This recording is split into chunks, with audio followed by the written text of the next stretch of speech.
kembali lagi di YouTube saya sebagai kurator lainnya.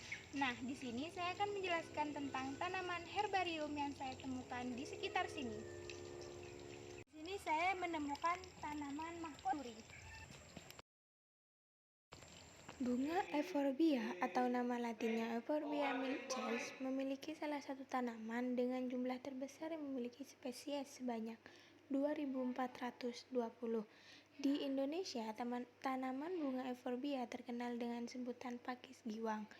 Bunga Euphorbia banyak dijadikan sebagai tanaman bunga hias dan biasanya ditanam pada halaman rumah. Namun, bisa juga ditanam pada pot. Bunga Euphorbia dapat tumbuh tinggi sampai 1 meter dengan batang coklatnya yang berduri. Bunga cantik ini merupakan bunga yang dapat bertahan hidup dengan sedikit air dan sangat baik pertumbuhannya jika terkena sinar matahari. Batang Euphorbia ada dua macam, yaitu bulat bersudut batangnya dan tegak menjulang ke atas, dan ada juga melengkung.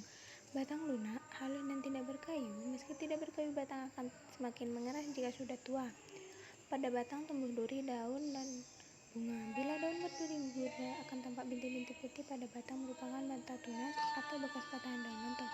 Jika dipotong, bahkan tidak akan bercabang. Warna batang dewasa, abu-abu, coklat keabuan, dan coklat tua.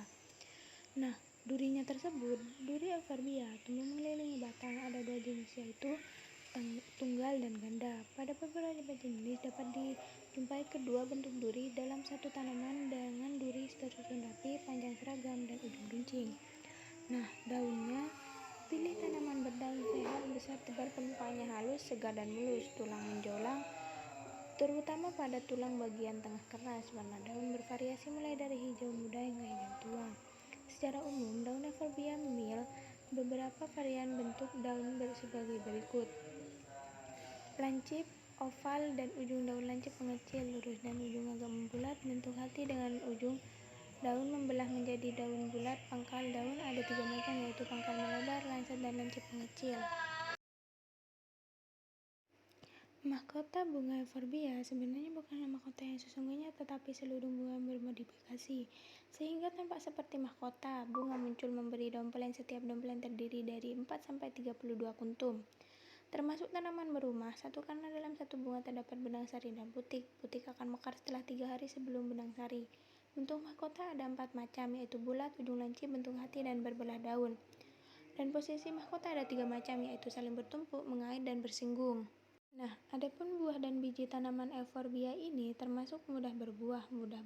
Buah muncul karena adanya pembuahan atau bersatunya benang sari dan putik. Penyerbukan dapat terjadi secara alami dan bantuan serangga atau manusia. Buah muncul 3-6 hari. Buah berbentuk buah lonjong seperti kapsul, bergelombang sebanyak 3-4 buah. Jika kulit buah dibuka, terdapat biji bulat berbentuk dan berwarna coklat tua berdiameter 0,3-0,4 cm.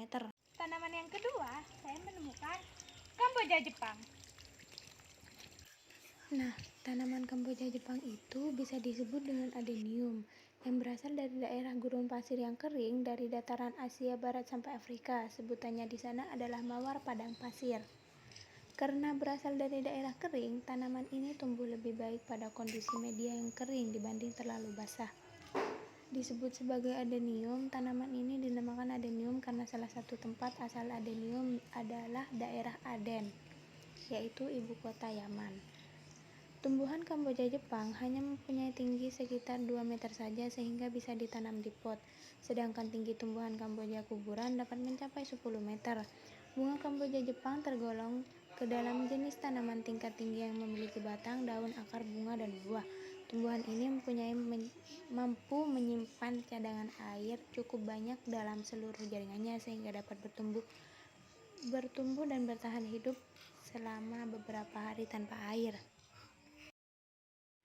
Daun adenium ada berbagai ragam, bentuk lonjong, runcing, kecil, dan besar. Seperti ada yang berbulu halus, ada pula yang tanpa bulu. Sedangkan bunga adenium berbentuk seperti trompet, berkelopak 5, dengan aneka ragam warna sesuai dengan jenis masing-masing, baik bahkan kelompok bunganya ada yang mempunyai susunan bunga mawar. Tunas-tunas samping dapat tumbuh dari mata tunas pada batang atau bekas daun yang gugur. Maka mata tunas, samping tersebut akan berfungsi apabila pucuk atas tanaman dipotong. Hal inilah yang dilakukan orang pada saat mempruning atau memangkas untuk mendapat daun baru agar bunga yang akan muncul nantinya lebih serempak. Akar adenium yang besar seperti umbi adalah tempat menyimpan air sebagai cadangan di saat kering.